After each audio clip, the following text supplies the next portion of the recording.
revisemos, a adoração é atribuir honra a alguém que é digno. Então, quando nós falamos sobre oração, nós lembramos que este ato, esta prática, que é o culto ao Senhor, é o dever supremo daqueles que foram feitos à imagem e semelhança de Deus.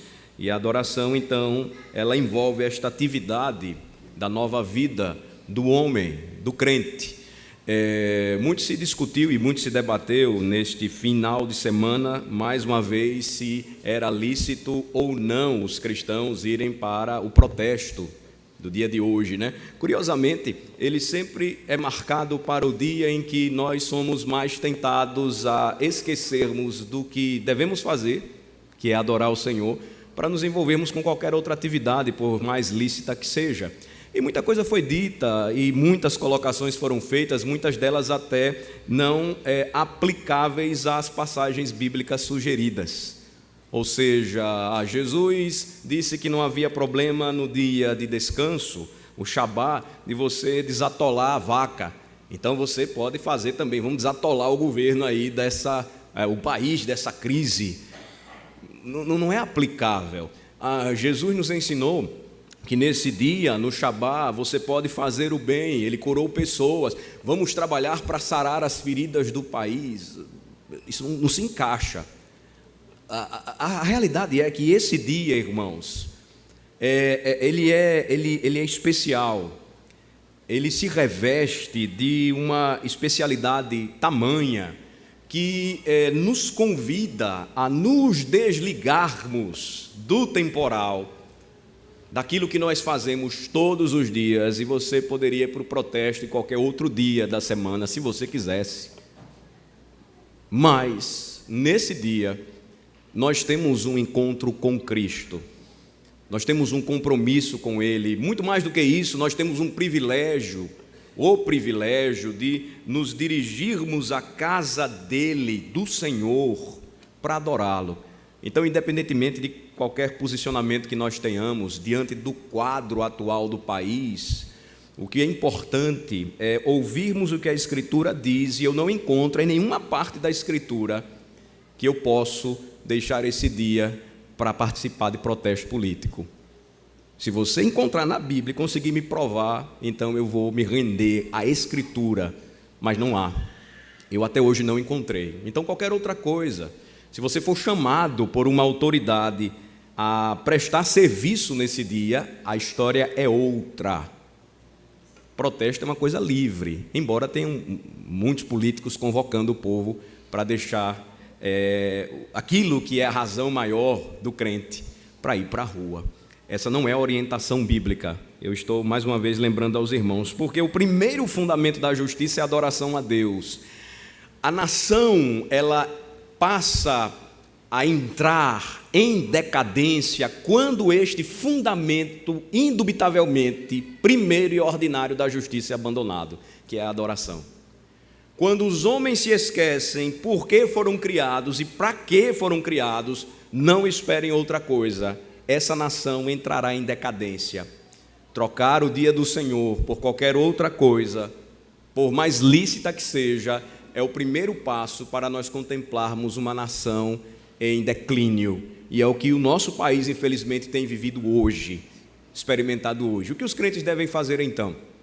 Eles vão se omitir, eles vão ficar em cima do muro, eles não vão ter opinião. Eu não estou dizendo isso. Eles devem ter opinião clara, principalmente sobre o que devem fazer neste dia. Vir à igreja, fazer o que sempre fizeram, porque eles têm um compromisso com Cristo e um privilégio glorioso, foram salvos para isso. Eles são convidados a cantar: digno é o Cordeiro que foi morto de receber o poder e riquezas e sabedoria e força e honra e glória e ações de graças, conforme o livro do Apocalipse. É por isso que nós estamos aqui. Então a adoração é algo extremamente importante, precisa ser estudado, e um assunto que precisa ser estudado, refletido cuidadosamente. Quando nós falamos sobre adoração, este tema passa por alguns princípios. Vou citar alguns deles hoje para vocês. Por exemplo, o princípio da adoração, ele deve provir ou deve ser derivado da Bíblia. A Escritura Sagrada, a Palavra de Deus para o crente é a sua única regra de fé e prática. Não há nenhuma outra fonte para nos guiar no que devemos fazer quando o assunto é adoração. Então, este é um princípio, primeiro, importante. Segundo princípio, quando nós nos reunimos para adorar a Deus, e aqui entenda a adoração pública no dia separado pelo Senhor, o dia santo, esta não é meramente uma reunião dos filhos de Deus, dos crentes. Nós vamos para a igreja, nós vamos lá, vamos para lá para rever os irmãos, para nos encontrar com os irmãos. Em primeiro lugar, é um encontro com Deus triuno, com a Trindade Santíssima. É o momento onde nós nos encontramos com o Pai, o Filho e o Espírito Santo. Deus está presente na adoração pública da igreja, em sua onipresença. Ele está aqui, ele se faz presente. Jesus Cristo mesmo disse que onde estiverem 2 ou 3 reunidos em seu nome, ele ali também estaria. Logicamente, esse texto aplicado àquilo que a igreja deve fazer para corrigir os faltosos não perde o seu sentido quando a igreja se reúne como povo, e quando ela está reunida, a palavra de Deus diz, Cristo está também presente. O fim da adoração pública, eu quero novamente lembrar a vocês, e também para mim, é a glória de Deus. E glória implica em engrandecer ao Senhor, em louvar ao Senhor, reconhecendo quem Ele é, em reconhecermos de fato quem Ele é. A adoração tem este objetivo. A glória de Deus, a edificação da sua igreja, tem por objetivo aperfeiçoar os crentes em santidade, e nós deveríamos aprender, fazendo isto todos os dias, que este momento é o ponto culminante, é a culminância da vida cristã. Me reunir para adorar o Senhor. Nada deve ocupar a minha mente, portanto, deve ocupar o meu coração. Com base nisso, hoje nós vamos seguir o assunto e falamos na mensagem passada sobre o chamado à adoração. Por que o chamado, então, é tão importante? E nós temos passagens bíblicas. Eu lancei um desafio para vocês, só um aluno me respondeu com várias referências bíblicas sobre o chamado à adoração. Ninguém mais mandou para mim, acho que esqueceram. O pastor falou, depois ninguém mais lembrou. Mas esse exercício é importante para você pegar a Bíblia e, à medida em que você vai lendo a Bíblia, você vai encontrando passagens onde o Senhor convida o seu povo para adorá-lo. Vinde, cantemos ao Senhor com júbilo, celebremos ao rochedo da nossa salvação. Este é o dia que o Senhor fez, regozijemo-nos e adoremos a Ele. Digno é o Cordeiro de receber toda a honra, glória, louvor, ações de graças. O chamado à adoração, portanto, ele nos lembra de início o que é que nós estamos fazendo aqui. Por que nós estamos aqui? Nós somos convocados pelo Senhor para adorá-lo. Hoje eu gostaria de tratar com vocês a respeito da ordem da adoração. Eu tomei por leitura devocional, vocês leram comigo hoje pela manhã Isaías capítulo 6, que é um dos modelos que nós encontramos da ordem da adoração. Vamos para lá, Isaías capítulo 6. O texto de Isaías, capítulo 6, como eu disse aos irmãos, ele fala sobre a visão que o profeta teve, o seu chamado, e ele não se propõe como um modelo de liturgia, mas aqui nós encontramos aquilo que acontece num ato de adoração do crente para com o seu Senhor. E nas liturgias protestantes, presbiteriano-reformadas, nós sempre usamos esse texto de uma forma didática para esclarecer o assunto sobre a ordem da adoração. Primeiro, deixe-me só lembrar aos irmãos uma palavra que vocês ouvem constantemente, a palavra liturgia. Não sei se você já teve a curiosidade de pesquisá-la. A palavra liturgia é uma palavra grega, liturgia, que quer dizer um ato público. sempre relacionado a um ato público religioso, ou seja, a uma ordem de culto. Por isso que as igrejas de Cristo, desde os tempos antigos, utilizou esta palavra grega, liturgia, para apresentar uma ordem de adoração no culto ao Senhor, quanto ao culto ao Senhor. Quando você ouve a palavra, então, liturgo, que é o liturgos da língua grega também, este é o oficiante desta liturgia. É um ato público de adoração. Sempre a palavra estava envolvida no sentido religioso, mais propriamente. E o que é que isso nos faz lembrar? Que desde os tempos antigos, toda a igreja teve uma liturgia.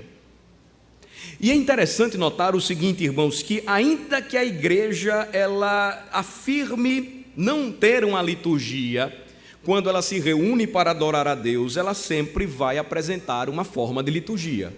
Pode ser uma liturgia mais informal, pode ser uma liturgia que não siga as orientações e os ditames da Escritura, mas sempre será uma liturgia. Deixa eu usar um exemplo aqui, claro para vocês. Pensemos no casamento, relação marido e mulher. A Bíblia diz que estes devem casar somente no Senhor, ou seja, eles devem ter a mesma convicção de fé do Deus a quem servem, do seu Redentor. Por que eles vão casar? Contudo, existem casamentos onde pessoas crentes se casam com incrédulas, ou pessoas incrédulas se casam. O casamento é uma instituição universal, divina e universal. Só que existe o casal que entende o motivo por que Deus instituiu o casamento e as suas consequências, o seu ensino bíblico. Este casal refletirá aquilo que é o símbolo do casamento, a relação de Jesus Cristo com a sua noiva, a igreja. Mas pastor, e aqueles que não têm essa concepção, que não entendem assim? Ou um crente que se juntou com um incrédulo, ou dois incrédulos que adoram a Buda ou a Maomé, eles sempre vão apontar para a relação de Cristo com a sua igreja? Vão sim, sempre, mas não da forma adequada. Não apontarão da forma correta, segundo a verdade, mas sempre refletirão aquilo que um casamento é na terra, a relação de Cristo com a sua noiva, a igreja. A liturgia, vamos aplicar então aqui, funciona do mesmo modo. Se nós não seguimos os preceitos do Senhor em sua palavra, a sua ordem de adoração, nós vamos praticar uma liturgia na igreja, e ela será sim uma liturgia, porque você está reunido com o povo para adorar a Deus, mas não necessariamente você está fazendo aquilo que a Bíblia recomenda. Isso é importante, irmãos, porque quando nós estudamos o assunto, a necessidade de reforma, ela é constante. Eu estou ensinando o tema, eu estou trabalhando com vocês, passo a passo, para que depois vocês não estranhem quando algumas questões elas precisarem ser tratadas aqui de maneira específica. Algumas práticas que por vezes fazemos em nossas liturgias, mas que não têm autorização bíblica. Mas pastor, é possível sim, não há liturgia perfeita nem culto perfeito. A nossa adoração ela só é corretamente aceita pelo mediador Jesus Cristo. De forma que o estudo ele é necessário para que biblicamente a gente sempre avalie aquilo que nós estamos fazendo. Conservadorismo, irmão, sem Bíblia é tão danoso quanto o liberalismo. Deixa eu explicar isso de novo para vocês, eu já falei uma vez. Liberalismo teológico nega a autoridade e infalibilidade da Escritura e se admite todo tipo de coisa. O carismatismo acredita em outra fonte de revelação além da Bíblia e se admite outras coisas. E o conservadorismo, às vezes, por ser conservador, resiste às mudanças. Ele olha o que a Bíblia diz, mas diz: a gente nunca fez assim, nós não temos coragem de mudar. É tão perigoso quanto outra forma afastada, distante da Escritura. Qual o pensamento, então, que nós devemos ter? O pensamento biblicamente orientado.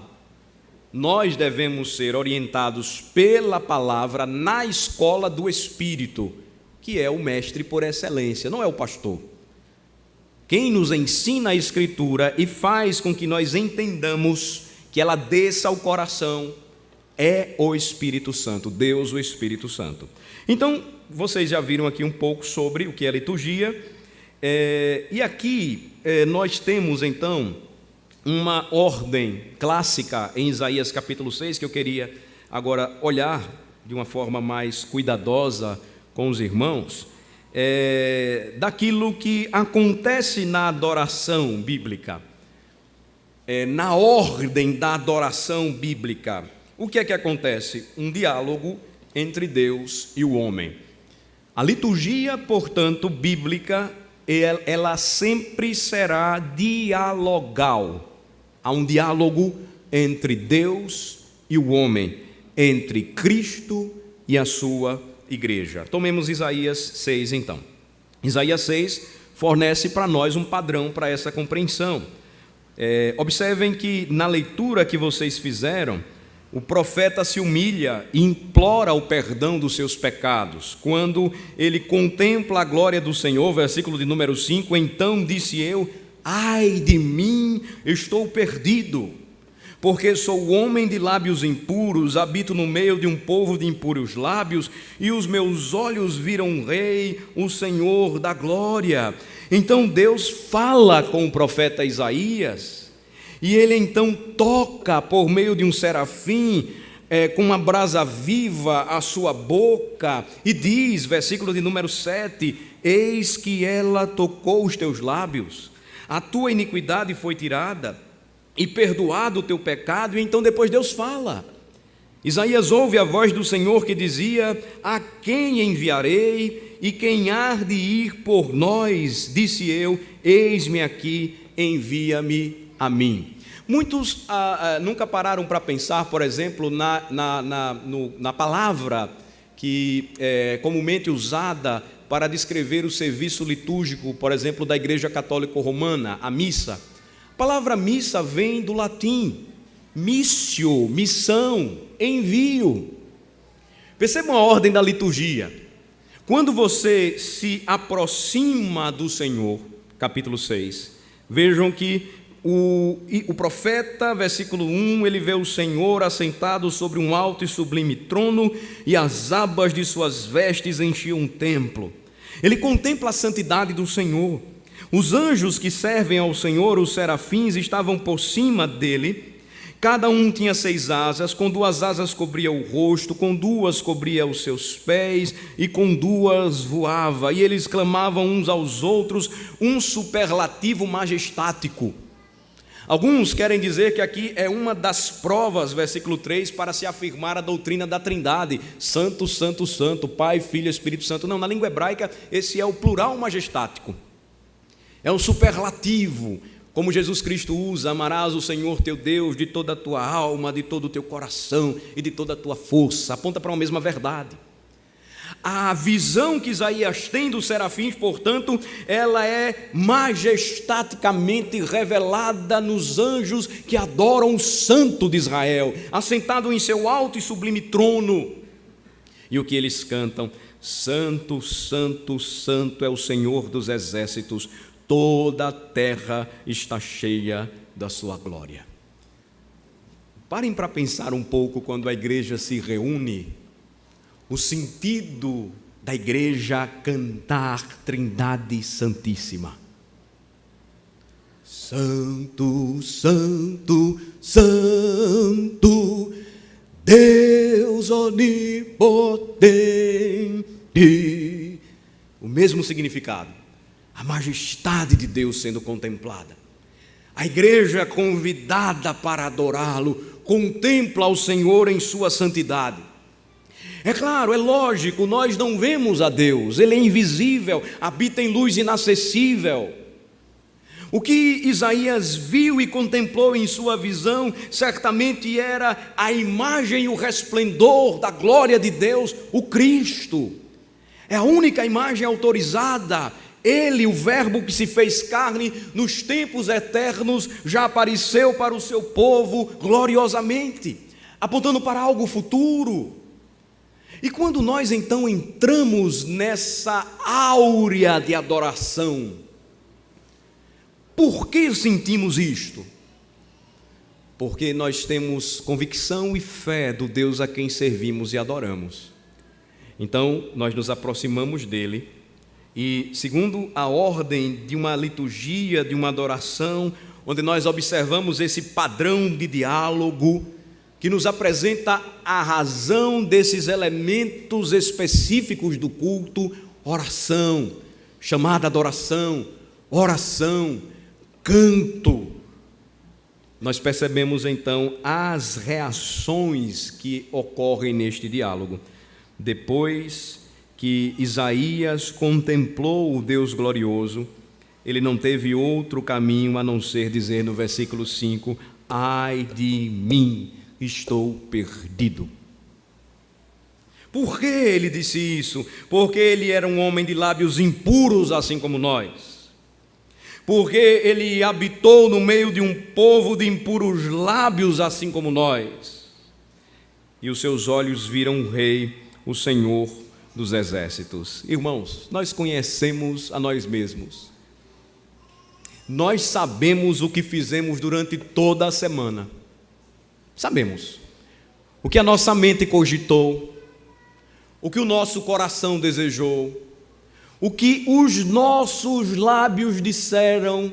Se você afirmar aqui, hoje, que você passou a semana toda e não disse algo que contradissesse a fé e a palavra de Deus, não estou falando de uma apostasia deliberada, mas de algum procedimento, de algum pensamento, de alguma atitude que nega aquilo que você afirma crer, e você dissesse: pastor, eu não minto, eu afirmaria: pronto, você já disse uma mentira aqui para a gente.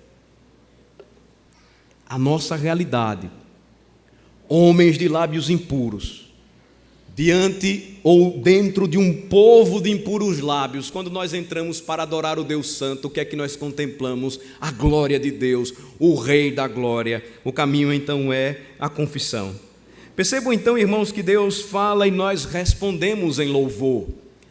Mas na ordem então, Deus fala e nós respondemos em confissão. Nós clamamos e pedimos a Ele que nos perdoe de forma particular e coletiva. Nós confessamos os nossos pecados, nós ministramos uns aos outros e Deus nos promete perdão mediante a sua palavra. E o que fazemos então? Respondemos com gratidão, com entrega. E no fim de uma liturgia, o que é que acontece? Nós somos enviados. Que a graça do nosso Senhor e Salvador Jesus Cristo, o amor de Deus, o nosso Pai, a consolação do Espírito esteja com todos vós. A ordem da liturgia, portanto, irmãos, ela é lógica, ela é simples, ela não tem muita elaboração, ela não é atrativa aos olhos. Vamos aqui então agora parar e pensar um pouco. Eu falei de uma forma mais abrangente. O que deve acontecer numa liturgia? Eu vou usar então a nossa confissão de fé. Vou ser o mais confessional possível. No capítulo 21 da nossa confissão de fé, que trata do culto religioso e do dia do Senhor, no parágrafo de número 5 diz: a leitura das Escrituras com temor divino, a sã pregação da palavra e a consciente atenção a ela em obediência a Deus, com inteligência, fé e reverência. Este é um elemento da ordem da adoração. A leitura da palavra, a consciente atenção a esta leitura e a pregação sadia desta palavra. Vejam que há um diálogo entre Deus e o seu povo quando nós lemos a palavra e respondemos com fé, com obediência, com santidade. A palavra pertence a Deus, ela não pertence ao ministro, ao liturgos. E o diálogo então, ele prossegue.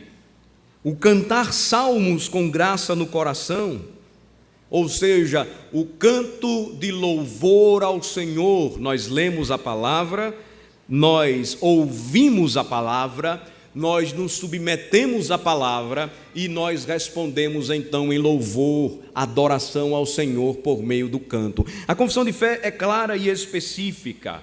Em suas atas, o cantar salmos como algo comum, algo que sempre o povo de Deus fez no passado, foi reafirmado numa confissão que nós confessamos. Deixe-me ser redundante aqui. De forma que, na história do povo de Deus, gradativamente, o canto dos salmos ele foi então excluído, marginalizado. Hoje, em algumas igrejas e congregações, ele começa a ser resgatado. Eu vou falar mais adiante, especificamente sobre salmos e hinos, mas deixe-me aqui colocar algo para vocês. Um dos objetivos de nós estudarmos o assunto é que, juntamente com hinos que exaltam ao Senhor, a Igreja de Cristo precisa redescobrir e cantar novamente os salmos da Bíblia. Nós conhecemos alguns, mas cantamos muito pouco. Nós precisamos nos exercitar também no canto da palavra de Deus. O cantar salmos com graça no coração. Veja, quando você conhece o Evangelho, e você, por exemplo, ouve o ensino e a pregação do Evangelho, como você passa a cantar diferente. Você entende para quem você está se dirigindo, quem você está adorando. Perceba, por exemplo, que quando você entende que o Salmo de número 2, ele apontava para o Rei dos Reis e Senhor dos Senhores, Jesus Cristo, você canta agora com entendimento. Ao invés da gente ir para a passeata pública, a gente deveria cantar o Salmo de número 2. Talvez pegar uns doidos daqui, alugar um carro de som potente e sair por aí. Porque se amotinam as nações. Isso é testemunho. Beije o filho para que ele não se irrite, porque dentro em breve se lhe derramará a ira, e bem-aventurados são todos os que nele se refugiam. Isso é evangelho. Aqueles que correm para Cristo encontram verdadeira salvação. E não ficar cantando aí música contra o pichuleco e coisa desse tipo. Isso não é coisa para a gente no dia do Senhor, irmãos. É considerarmos raso e superficial o tempo que nós convivemos aqui, que é tão pouco e que nos liga com a eternidade. É algo que nós vamos fazer nos céus para todos sempre com Cristo. Cantar salmos com graça no coração, bem como a devida administração e digna recepção dos sacramentos instituídos por Cristo, são partes do ordinário culto de Deus, além dos juramentos religiosos, votos, jejuns solenes e ações de graças em ocasiões especiais, que devem ser utilizados de um modo santo e religioso. Vamos lá agora, vou ser bem claro para vocês o que deve acontecer numa liturgia: chamada adoração, a saudação do ministro, que a graça do Senhor Jesus Cristo seja com todos vós, o canto de louvor, a leitura da palavra, a confissão de pecados, a pregação da palavra, a administração dos sacramentos, a oração final e a bênção. Não tem mais nada.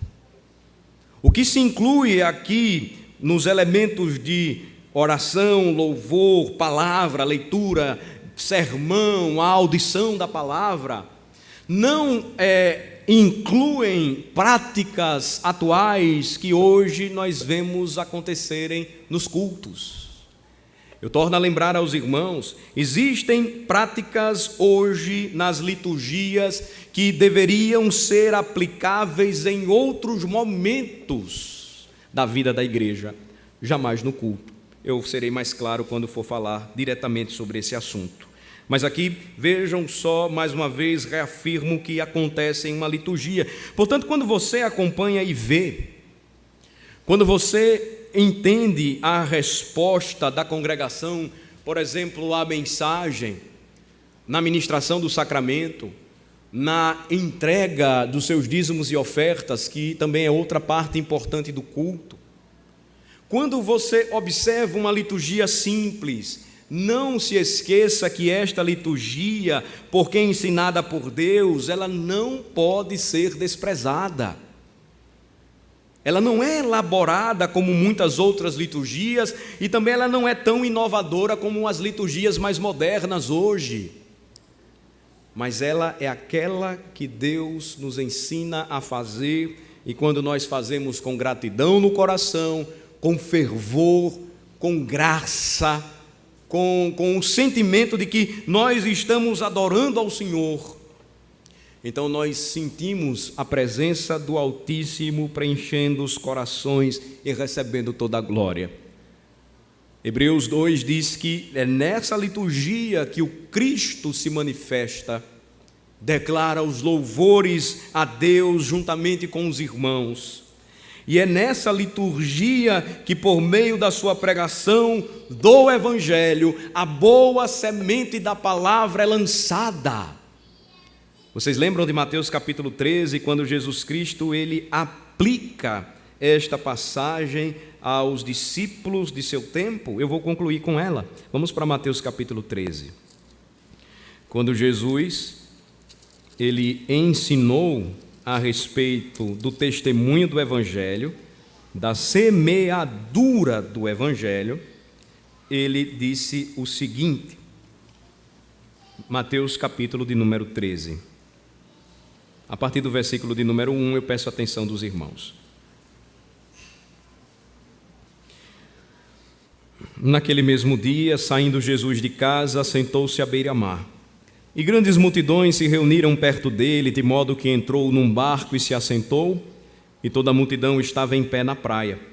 E de muitas coisas lhes falou por parábolas e dizia: eis que o semeador saiu a semear. E ao semear, uma parte caiu à beira do caminho, e vindo as aves a comeram. Outra parte caiu em solo rochoso, onde a terra era pouca, e logo nasceu, visto não ser profunda a terra. Saindo, porém, o sol a queimou, e porque não tinha raiz, secou-se. Outra caiu entre os espinhos, e os espinhos cresceram e a sufocaram. Outra, enfim, caiu em boa terra e deu fruto, a 100, a 60 e a 30 por 1. Quem tem ouvidos para ouvir, ouça. Então se aproximaram os discípulos e lhe perguntaram: por que lhes falas por parábolas? Alguns acreditam que Jesus falou por parábolas para que o seu entendimento fosse mais fácil. Olhem só a resposta de Jesus. Ao que respondeu: porque a vós outros é dado conhecer os mistérios do reino dos céus, mas àqueles não lhes é isso concedido.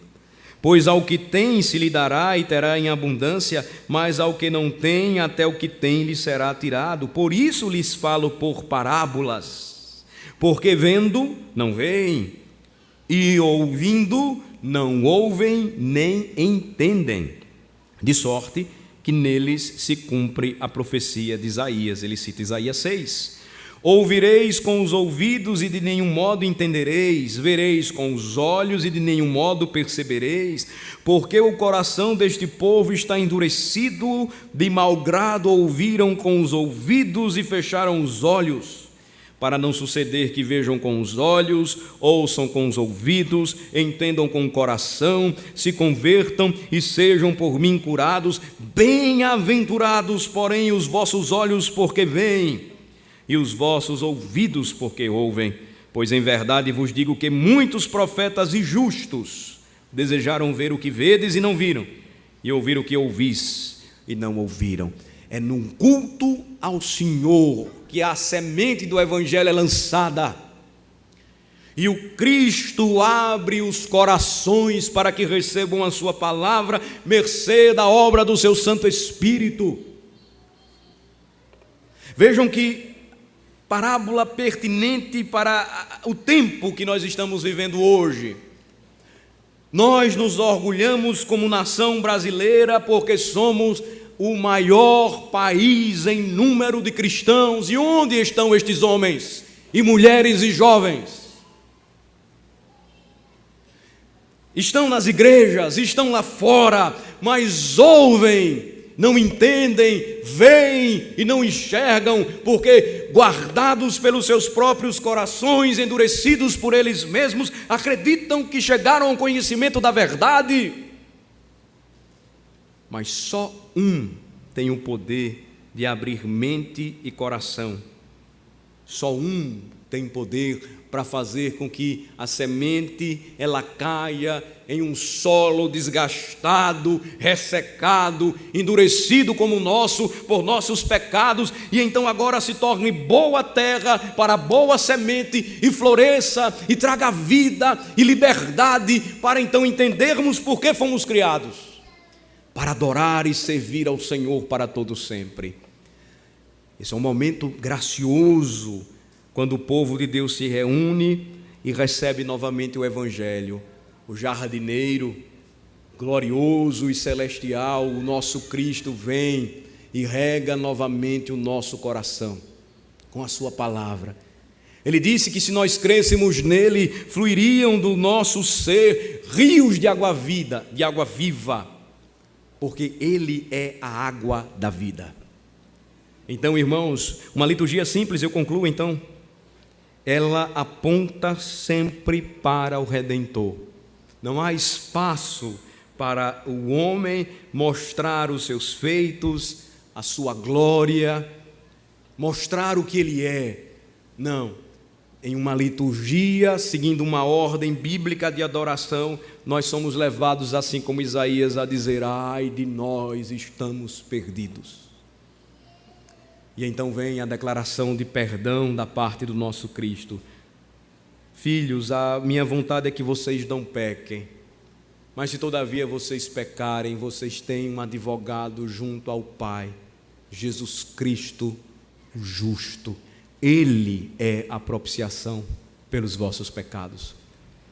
Uma liturgia, portanto, bíblica, ela sempre vai nos conduzir ao Redentor e vai encher o nosso coração de alegria, vai ensinar os nossos filhos por que razão nós estamos aqui, vai inspirar em nossa alma fé, reverência. Por isso eu novamente coloco uma pastoral para que vocês leiam, reflitam a importância do culto a Deus.